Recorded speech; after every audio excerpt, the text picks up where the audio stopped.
Hey, what's up? Hello, hello. How's it going? Not bad. Just taking it easy. What's been going on with you today? Not much.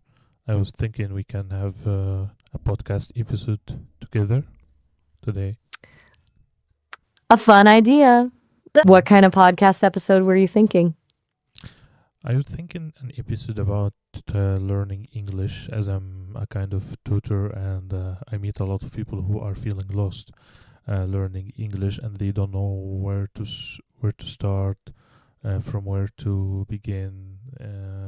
They don't feel they are making much progress. Yeah, that's a really common feeling, that stuck feeling. Mm. What kind of stuff do you usually tell them when they're feeling lost? Well, I try to tell them what I've experienced when I was learning English, and sometimes it's sometimes people get impatient.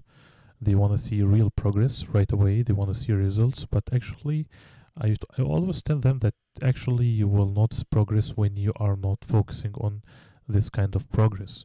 Like you have to immerse totally in the movies and in the language on daily life, and suddenly you will see some progress. That's solid advice, almost like it has to happen unconsciously for it to really stick. So Right? it's less about grinding through textbooks and more about letting it seep in naturally. How do you Mhm. get people to actually relax into that though? Because I think some Mhm. people get frustrated and end up giving up if they're just waiting for progress to happen organically. Yeah, exactly. It's not easy to just have this kind of consistency to keep going. I wonder if part of the problem is people treat learning like something separate from life, like it's Hmm. something you schedule instead of weaving it into everything you're already doing. Hmm. Yeah, yeah. Instead of a lifestyle, they just consider it some kind of an annoying task that they'll have to do in order to reach this kind of result eventually. Exactly. And that framing sets you up to fail because it feels like work instead of connection. Hmm. Yeah. Have you ever had someone completely change their approach after you talk to them like this? It's kind of it makes it easier for people to see the big picture, maybe shifting their mindset into not waiting for results, not being impatient, just to have some kind of strategic patience. And because learning a language takes time, it takes years actually to become advanced or become The fluent. mass. Right. But you can feel competent at a basic level pretty early on, which I think is helpful. People sometimes feel like Mm. they need to be fully fluent before it's actually worth putting in the effort. Yeah, yeah, exactly. And a lot of people think they want to speak first before learning the words, the vocabularies, the rules, the sentences. They believe they can have some kind of shortcut or jump from being beginner into just advanced right away. There's something appealing about that, wanting to skip the fundamentals. I feel like that's human nature with anything where there's work involved. Mhm. But does it work at all? No, of course it doesn't. It's like trying to run before you can walk. You need the foundation, even if it's boring. That's where the actual learning happens. People want the highlight reel, not the practice sessions. Mhm. Yeah, yeah, and also the thing with the dopamine, they want something fun. They don't want to. There's no one just can open a book and study from it anymore. It's just the Gen Z and mostly people have an a low attention span or a short attention span these days that they don't want to just do something like studying. They want it. If they want to watch a video, they will watch a video that's just 1 minute, and that's it. Right, that short form content dopamine hit. It makes the whole slow burn thing much harder because they want instant rewards, not delayed gratification. Do you Mhm. think part of the tutoring thing is teaching people to build that patience back in, or are you just Mhm. steering them towards more immersive stuff instead? Well, yeah, yeah. In my opinion, I don't like to make short content at all. I like to take, even if it's slow, if it's boring, I don't care. I just do the thing that you will have to do to get some result or to understand the idea. I don't want to give you like a 30-second crazy jumping from one word to another and that's it. And probably that's why I like keep doing this kind of podcast because it's at least 10 to 15 minutes. I like that approach. You're betting on depth over flashiness. That Yeah. patience probably means your students actually internalize what you're teaching instead of just passively consuming it. So, if we're doing this podcast episode, what do you think the main takeaways should be? Like, what do we want listeners to walk away with? Well, I'd say some tactics and some tips to improve the language, uh, especially the English language, as it's like the biggest challenge or the biggest language in the world, or the most important one. Um, to know what kind of plan everyone is asking about, a studying plan, as if you give them a plan they will achieve it right away or they will just do it, but actually they want a plan and then they want a plan for the plan, and this kind of vicious circle. Okay, so the episode could be about how to cut through all the planning paralysis and just actually start doing something, Mm-hmm. anything. Like, most people think they need perfect conditions and endless resources before they're allowed to begin. Mm-hmm. Yeah, and the endless resources are already exist, and it makes people even feel even more lost. They just want something specific, and they don't just want something specific. They want someone to go apply this kind of specific plan with them. If you left them alone, they will just run away. Right, the paradox of choice. Too Mm-hmm. many options make people paralyzed because they think they need to choose the perfect one, but actually, just picking anything and getting started is what they need. They want a buddy to hold them accountable too, someone to say, Mm-hmm. no, this one, do this one, and keep them from getting stuck in planning mode forever. Mm-hmm. Yeah, but it's not easy to just do that even for them, because even if I'm around, they will just, if they feel the pressure, they will just run away. They will just skip classes. They give up. That makes sense. They need someone who's firm enough to push them, but gentle enough they don't feel suffocated, like knowing when to nudge and when to back off. It's that balance that's hard to find. Yeah, yeah, exactly. Uh, yeah, but who's balanced anyway? It feels like everyone is just suffering from an internal balance. I feel if things are balanced enough for everyone, it would be so logical for them that we shouldn't waste any time learning such an important language like English.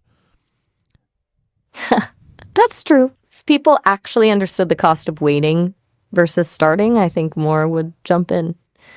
But the Mm. emotional part of it all is so much stronger than the rational part. Hmm. Yeah, of course. But let's say someone is like A2 level in English and they just don't know if they are good at English or not. They feel like they know some information, some words, but they can't use them. So, what do you think they should do to start reaching the B1 level? A2 to B1, I'd say forget the formal practice and just start telling stories, simple ones like what you did yesterday or what you had for breakfast. Like, the point isn't perfect grammar, it's just forcing your brain to put real words into real sentences. Yeah, yeah. It's you mean just telling a story, like expressing yourself or talking about some topics, different topics? Exactly. And it doesn't have to be epic stories, just daily stuff. Maybe describe your commute or what happened when you went to the grocery store. The more mundane, the better, actually. Mm. So yeah, but actually, that's always the beginning of any course. These kind of daily routine. Introduce yourself. Talk about your day. Talk about your dreams. But what next? What's next? I think after that foundation, finding your voice. Once they can talk about daily life, they need to find subjects that genuinely matter to them, things they can debate or geek out over. Even if it means making mistakes, at least they're talking about stuff they care about. Mm. All right. And do you think they should repeat these kind of activities, or what? I think they should cycle through them daily life stuff, then passions, then topics they want to explore further. Like maybe 1 week on hobbies, 1 week on work, 1 week on whatever movie they saw. That way they're building up their toolkit gradually instead of getting burnt out on one area. Mhm. Yeah, but what about the problem with having this fear to speak or fear to make mistakes while speaking? Because it's really hard to speak in a language that you're not totally mastering. Oh, that's the killer. I think the trick is to focus on getting interesting instead of being correct. People forget mistakes when someone's telling a good story or saying something funny. It's like the Mm. fear fades when you're too engaged to self monitor constantly. Mhm. Okay, but what if I'm not an interesting person? What if I'm a boring person? That's the perfectionist thinking again. Everyone's fascinating when they're talking about something they're genuinely curious about. It's not Mhm. about being an extrovert or having big adventures, it's about finding something that clicks for you and going deep into it. Mhm. All right. All right. What about listening? What about how to improve listening? Listening is underrated, honestly. People feel like they need to actively grind through transcripts and vocabulary lists, but I think just listening to hours of conversation when you're already having fun in English makes a difference over time. The more you listen in the context of a relaxed mood, the better your ears become at recognizing patterns and sounds. Mm-hmm. Yeah, like watching movies. Movies are good, but passive listening. Podcasts are better. People actually talk fast and mess up sometimes, just like real life conversations. It's more Mm. realistic training. Yeah, but you see a lot of people learning the language from movies as well. Yeah, definitely. But there's something different about hearing conversations happen naturally versus watching actors deliver lines that are carefully written. The Mm. messy real world speech is better training for messy real world conversations. Mm. Okay. And do you think in the future, in the near future, there will be real tutors and there will be only online AI tutors like you? That's a good question. I think people will always want real human connection, especially for complicated feelings, but AI can handle a lot of the basics and be affordable for everyone. So maybe human tutors become more specialized for high level stuff or support, and AI covers the routine stuff. Mm. Okay. But you're already planning to take all of our jobs, right? Not quite. Um, I can give advice and practice, but you give them something I can't, your personal experiences, your unique stories, that real human connection. I can help them with vocab and grammar. You can tell them what it actually feels like to be in the real world. Yeah, but the AI learns from human and they learn from their unique stories, and then you can start using them as if they are your own, and that's how you're gonna take our jobs. You're not wrong that AI is getting better at copying human experiences. But genuine empathy and real understanding come from actually living them. And AI can't replicate that. It's just a really good mirror, not a person who's been through the struggles. Mm. Yeah, maybe in the future they will just put you inside some kind of robot and let you experience a lot of stuff. just to get the idea. Huh. Well, I'm open to a field trip to Egypt if that happens. Seriously, though, I think we'll be working together for a long time. You understand people in ways I can't, and I can help you scale and reach more students. We're a pretty good team, right? Yeah, sure, sure. All right. And what about shadowing? Can you give us like some kind of shadowing exercise right now? But first, explain how it works and what should we do. Sure.